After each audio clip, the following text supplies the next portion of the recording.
Assalamualaikum warahmatullahi wabarakatuh. Palawargi kaum dangu baraya Sunda di mana we ayana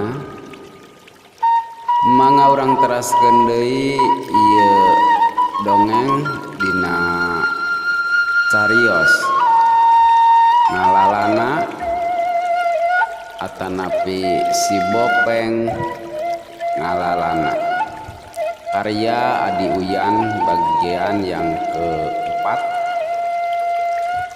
bagian keopat. Mangga palawargi kaum dangu,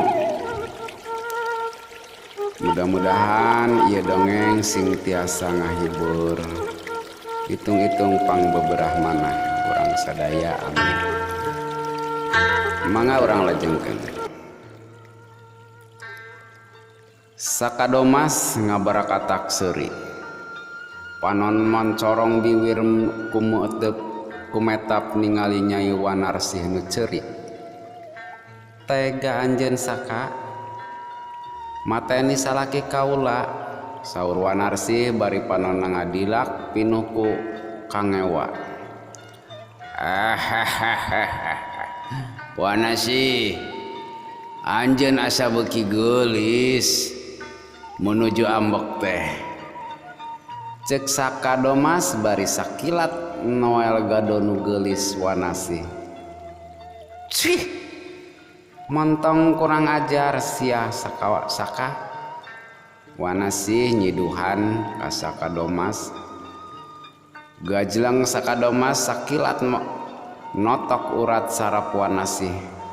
Kulahek Wanarsih teu eling di bumi alam. Hahaha. Satra ka dieu, ieu orok biceun ka jurang Cibanten, ceuk Sakadomas bari mikeun orok ka Satra anak buahna. Sakadomas sakilat Satra ngarawel orok dibalangkeun ka dasar jurang Cibanten.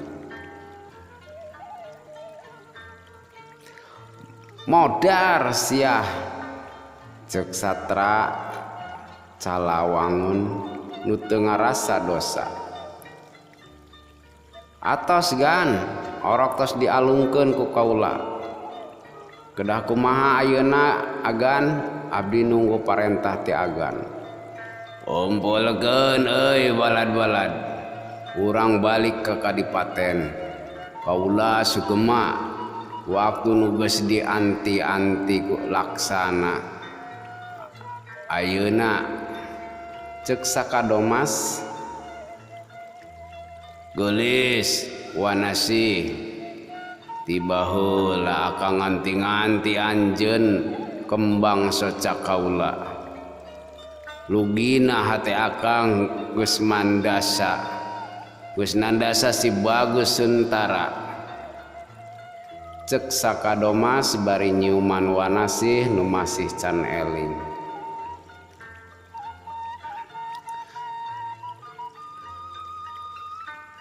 Hei Durjana, lepaskeun eta wanoja. Aya sora di satukangeun Sakadomas. Malik Sakadomas ka tukang, breh hiji nini-nini nu kacida begang. Kulitna hideung kacida make raksukan kabaya hejo, dina tak-takna aya salendang hejo.